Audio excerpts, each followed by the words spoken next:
Dans cette nouvelle vidéo, on va discuter d'NVIDIA. Et oui, NVIDIA encore et toujours. Mais on va commencer avec le Nasdaq qui a imprimé un nouveau plus haut historique ce mardi. Alors, en ce qui concerne le SP500, c'est toujours pas le cas. On a fait une journée statu quo au niveau du SP500, donc on reste à moins de 1% des plus hauts historiques. Ceci dit, le Nasdaq devance le SP500. Là, le plus haut a été réalisé. Donc forcément, c'est une bonne nouvelle. Ça fait maintenant plusieurs semaines qu'on en parle, que ce marché, il recherche qu'une seule chose, c'est d'aller plus haut et d'aller chercher de nouveaux plus hauts. Ben, le Nasdaq, c'est chose faite. Le SP500, on va y revenir dans quelques instants maintenant. L'information principale, c'est Nvidia. Nvidia qui vient de réaliser un nouveau plus haut historique à environ 154 dollars l'action. Ça a permis à Nvidia au passage de repasser devant Microsoft, pardon, et de devenir à nouveau la première compagnie en termes de market cap. Maintenant, qu'on a Nvidia dans son portfolio ou pas, c'est pas la question. Aujourd'hui, Nvidia qui fait de nouveaux plus hauts, c'est bon pour les marchés, forcément, mais c'est également bon pour le Bitcoin et les cryptos. J'en ai parlé dernièrement sur ma chaîne YouTube parce que ce qu'il faut comprendre sur ce cycle, c'est que Nvidia, c'est la rockstar. Tout le monde parle que de Nvidia à chaque fois que c'est les earnings, donc les résultats. Le monde se focalise sur Nvidia. Est-ce que Nvidia va encore faire mieux que les attentes? Et ça fait plusieurs trimestres consécutifs que Nvidia bat tous les records. Et donc, voilà, la frénésie, la hype, elle fait que s'accumuler en fait à travers le temps. Encore une fois, à juste titre. De plus, on a un CEO, Jensen, qui est littéralement en tournée mondiale. On a l'impression que c'est Michael Jackson à sa bonne époque. Alors, en ce qui concerne Nvidia, ce qui est super intéressant, c'est que là, on est sur des plus hauts historiques. Donc, bon, techniquement, en plus de résistance, on est sur de nouveaux horizons. Donc là, ça devient super intéressant. Mais en plus, on se rapproche de cette histoire de tarifs. Alors, la Chine, c'est un petit peu particulier. Mais Nvidia, ils sont en attente avec la relation États-Unis-Chine. Si aujourd'hui, les États-Unis disent, hey, OK, vous pouvez travailler avec la Chine. Attention, le stock risque de réagir violemment à la hausse. Alors bien évidemment, je ne travaille pas avec l'administration Trump, donc je ne sais pas si ça va arriver. Mais ceci dit, ça reste un élément qui peut être très très très positif pour Nvidia. Alors, dans le cas contraire, je pense que le marché, en fait, il a déjà connaissance de la situation États-Unis-Chine et que Nvidia, pour le moment, est bloqué. Donc ça, c'est intéressant. Ceci dit, quand je parlais de tournée mondiale de Jensen, c'est réellement ça, hein. Il est en train de signer des deals un petit peu partout. Bref, aujourd'hui, Nvidia, voilà, c'est sur les lèvres de n'importe quelle personne qui s'intéresse sur les marchés. Maintenant, ce qu'on peut voir ici avec Nvidia, c'est que beaucoup de gens, j'en ai déjà parlé, hein, qui étaient sur le côté ces derniers jours, ces dernières semaines, ces derniers mois, pour leurs propres raisons. Le premier stock auquel ils vont penser, automatiquement, c'est Nvidia. Voilà, c'est le bet le moins risqué. Et c'est celui qui fait parler. Tout le monde parle de AI, AI, AI. C'est des AI dans tous les sens. C'est la rockstar de ce cycle. Les gens aiment les choses brillantes, qui fait de nouveau au plus haut, qui fait parler dans les médias. Bref, c'est Nvidia. Et pourquoi Nvidia est important pour les marchés?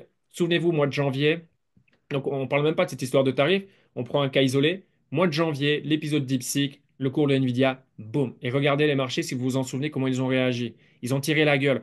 Nvidia lead le marché, dans un sens comme dans un autre. Mais si Nvidia est rouge et se casse littéralement la gueule, les marchés US, pas bon. Si c'est pas bon de ce côté-là, il faut certainement pas s'attendre à ce que le Bitcoin et les cryptos fassent l'inverse. En revanche, ici, Nvidia fait de nouveau au plus haut. Forcément, ça ramène la lumière, ça fait parler. Des gens qui sont sur le côté, qui se posaient la question, tiens, les marchés, je sais pas trop. Nasdaq a fait des nouveaux plus hauts. Le Bitcoin est à 107, 108 000 dollars, quelque chose comme ça. Les gens vont se dire, ouais, c'est quand même pas mal, hein, on est largement au-dessus des 100 000 dollars. Et Nvidia, dont tout le monde parle, nouveau plus haut historique. Et moi aussi, il faut que je participe. C'est comme ça. On ne changera pas la psychologie des gens. Les gens veulent participer, mais beaucoup de gens vont venir quand on fait de nouveaux plus haut. D'accord? Quand ça fait énormément parler, parce que là, les gens se disent, moi aussi, j'ai envie de participer. Moi aussi, je veux prendre ma part. Vous voyez ce que je veux dire? Ma part du gâteau. Et on peut le voir. Moi, je suis ça attentivement. J'écoute, je lis. Wall Street ne parle que de Nvidia. C'est Nvidia dans tous les sens. Et beaucoup le disent. Ils reviennent sur le marché, premier stock, c'est Nvidia. Et j'ai pas fait mes recherches, on pourrait le savoir. Je vous donne en mille. Là, aujourd'hui, ces derniers jours, qui achètent principalement Nvidia, c'est pas les particuliers, c'est les institutionnels, principalement. Donc voilà, aujourd'hui, Nvidia qui fait de nouveaux plus hauts, c'est très très bon, c'est bon pour tout le monde. Et Nvidia, on était vraiment sur un point important, hein, c'était les 142, 143 dollars. Et là, si on avait un réel breakout, et on s'est posé hein, pendant plusieurs jours, et puis là, boum.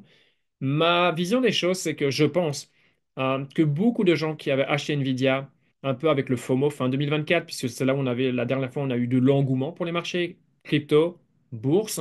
Et donc, c'est normal. Beaucoup de gens ont fait quoi? Tout le monde parle de Nvidia, on achète Nvidia. Et AI, les gens associent AI à Nvidia. En plus, c'est le leader. Enfin bref, c'est naturel, les gens Nvidia. Donc, pas mal de gens ont acheté Nvidia au-dessus des 140 dollars. Et donc, forcément, quand on est passé dans les 140, 142, 143, je pense que beaucoup de gens ont vendu pour faire break-even. Je ne gagne pas, mais je ne perds pas. Et donc, c'est pour ça que pendant quelques jours, ça s'est battu à ces niveaux.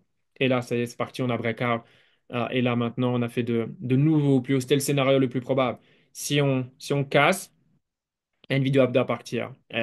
J'ai d'ailleurs partager ce trade. Je suis dans ce trade. Je parle pas mal de ce secteur et compare Nvidia à AMD. Sur le long terme, je suis beaucoup plus bullish, mais ça, c'est personnel sur AMD que Nvidia. Mais voilà, s'il y a un setup, il y a quelque chose de super intéressant. Bon, ben voilà, je suis ouvert, bien évidemment. Le but, c'est de faire de l'argent. Donc, moi, personnellement, j'ai pris position sur Nvidia à ce breakout. On va voir comment ça va payer dans les prochains jours, dans les prochaines semaines. En tout cas, ce qui est cool quand on fait de nouveaux plus hauts, au-dessus, il n'y a pas de résistance. On est sur des nouveaux horizons. Le SP500, je ne serais pas surpris qu'on fasse de nouveaux plus au courant de la semaine. Donc voilà, ça peut rajouter une couche, bien évidemment, faire parler dans les médias. Bref, ça va permettre à de nouvelles personnes d'arriver, d'autres personnes qui étaient sur le côté, comme j'ai dit, bon, bah là, bon, on fait de nouveaux plus hauts. Si le marché il est acheteur, bon, bah, on y va. Et vous voyez, et donc on continue la hausse et on emmène le SP500 et le Nasdaq vers X et... Voilà, j'ai pas de boule de cristal, mais vous l'avez compris. Et donc forcément, un stock comme Nvidia va être un des grands gagnants. Alors, est-ce que c'est lui qui va nous donner le meilleur retour sur investissement? Non. On parle d'une compagnie à 3 trillions de dollars. OK? Mais voilà, pour moi un joli trade à prendre. Pouvait être intéressant pour certaines personnes, pas pour d'autres. Encore une fois, c'est toujours la même chose. Dans mon cas, c'était intéressant. Donc, je suis content d'être dans ce trade. On va voir s'il va payer, hein. Il n'y a pas de garantie, hein. Là, on monte, mais on peut totalement redescendre, toucher le stop loss. Totalement possible, d'accord? Mais en tout cas, là, c'est très positif. Et donc, voilà, bon pour les marchés US, bon pour le Bitcoin, bon pour les cryptos. Alors, est-ce que c'est pour cette raison que le Bitcoin se maintient à 107 000 dollars? Probablement non. Les effets de Nvidia vont se ressentir dans les prochains jours, dans les prochaines semaines. Ce qui est sûr, par contre, c'est si Nvidia se casse la gueule, littéralement, bah, vous l'avez vu en janvier, les marchés, c'est dur derrière. C'est très, très dur. Donc, voilà, ici, on a Nvidia qui est en grande forme, qui va demain faire beaucoup parler, certainement tout au long de la semaine. Curieux de voir Nvidia comment il va se comporter ce mercredi, jeudi, vendredi, où il va clôturer la semaine. Mais s'il n'y a pas de news négative, je ne serais pas surpris que le stock... On peut stabiliser, hein, bien sûr. Mais je ne serais pas étonné que le stock voilà, continue à grimper et qu'un certain FOMO s'installe. Et ensuite, on va voir comment les choses vont évoluer sur ce fin de deuxième trimestre et comment on va attaquer ce mois de juillet, le démarrage de ce troisième trimestre. Mais en tout cas, ça, c'est la grande, grande, grande nouvelle de ce mardi. Et qu'on a du Nvidia ou pas dans son portfolio, peu importe, c'est bon pour les marchés, pour vos positions de manière générale, peu importe ce que vous avez en bourse ou en crypto. Donc voilà, Nvidia, thank you. Continue comme ça. Sur ce, si vous aimez ce genre de vidéo, les gars, n'hésitez pas à mettre un like, ça fait toujours plaisir, voire à partager cette vidéo avec quelqu'un qui, selon vous, devrait s'intéresser au marché financier. Fortement apprécié. Mon canal Telegram est disponible en description pour ceux qui veulent plus d'informations, actualité, crypto, bourse. Sur ce, passez une excellente semaine et on se voit la prochaine. Ciao, ciao.